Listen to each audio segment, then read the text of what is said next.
is it that shapes the culture of the church? Many things contribute. Culture is deeply layered. In his book, Creating Understanding, a handbook for Christian communication across cultural landscapes, Donald K. Smith, professor of international communication at Western Seminary in Portland, Oregon, compares culture to an onion. An onion can be a good model of culture, he writes. The dry brown skin both conceals and reveals what is underneath. Like an onion, culture is deeply layered. On the surface, we see the behavior and the artifacts that are a part of everyday life. This is the most obvious layer of culture, and it is our first point of impact when we cross over into a culture that differs from our own. But these differences in behavior are themselves shaped by more subtle factors that lie beneath. The value of behavior is that it is the most accessible level of culture. It's what the tourist notices when moving into a different cultural setting. The differences are easy to observe, but fail to provide full understanding because they only show me what others do differently, and not why they do it that way. Behavior is my starting point, but if I hope to understand culture, I must examine it on a deeper level. According to Donald K. Smith, the next layer of culture is the layer of social authority. This is the pressure to conform to cultural norms. Those who do so are rewarded with approval. Those who refuse to conform are sanctioned with disapproval and possibly even outright punishment. This power of approval or disapproval is reflected in the congregation's exercise of church discipline. It's no accident that the church's most serious sanction is expulsion from the community of believers. But accepted norms can also be challenged. Cultural behavior is really shaped by multiple authorities. Every parent knows how peer pressure can exert a force more powerful than the authority of a mother or father at times. One dimension of this social authority, then, is the formal authority of those who have recognized power and position. But informal authority also plays a significant role. In congregational life, for example, the way the church makes important decisions can be outlined by its constitution, an expression of its formal authority. The church has appointed office holders like elders and deacons who exercise authority. But there can also be a hidden structure of authority made up of those who exercise influence but do not hold office, and who exercise an informal process of ratifying important decisions. The decisions made in a congregation's business meetings have often been discussed and ratified in the church's parking lot long before the vote was taken. The third layer of culture is the layer of experience. Smith explains that this level of culture includes both personal experience as well as the collective experience of a group. The subjective and emotional nature of personal experience makes it a powerful force, so powerful that it can trump social authority. Reason alone is not enough to change the views of those whose convictions are based on personal experience.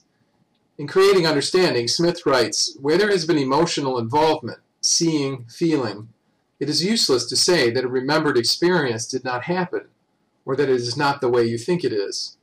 The church's collective experience, which is really its group history, is as much a record of collective perception as it is a record of facts. Corporate history is passed on to those who have not experienced it firsthand by way of story and tradition. We see this reflected in some of the Old Testament festivals, like the Feast of Tabernacles, which were a means of drawing later generations into Israel's experience of the Exodus. Group history often shapes the thinking of congregations. The collective experience of the congregation can be tapped by listening to the stories it tells about itself. By paying attention to recurring themes, we get a sense of what the church values. The stories it tells about the crises it has faced can help you to understand how past trauma has shaped its present thinking, and stories about its pastors can reveal expectations and fears about leadership. At the center are the core values that shape the outer layers. These are the foundational assumptions that shape culture. Unfortunately, these core values are often hard to uncover. They are assumed to be true and are rarely put into words. If you ask the congregation to list its core values, the response is often silence or a cliché. Sometimes core values are at odds with stated values. Congregations, like the individuals that form them, are not always consistent. Analyzing congregational culture is sometimes a study in contrasts, comparing a church's stated values with its collective behavior. Edgar Schein, a pioneer in the study of organizational culture, describes a model of culture similar to that of Smith, except that he divides it into 3 levels instead of 4. The surface level is made up of the artifacts of an organization's culture, which he characterizes as everything one sees, hears, and feels. The level of artifacts includes an organization's physical environment and architecture. It also includes the way its members dress or speak. Schein points out that the artifacts of organizational culture are easy to observe, but difficult to decipher. One of the problems we face when trying to interpret the artifacts of organizational culture is the tendency to view them through the lens of our own assumptions. Schein explains, it is especially dangerous to try to infer the deeper assumptions from artifacts alone, because one's interpretations will inevitably be projections of one's own feelings and reactions. This means that we need to probe beneath the artifacts themselves to examine the espoused values of an organization. An organization's values are a function of its experience. Some values are adopted because they work. They enable the group to achieve its goals. Others are adopted because the group is comfortable with them. A group's founder plays a critical role in this process.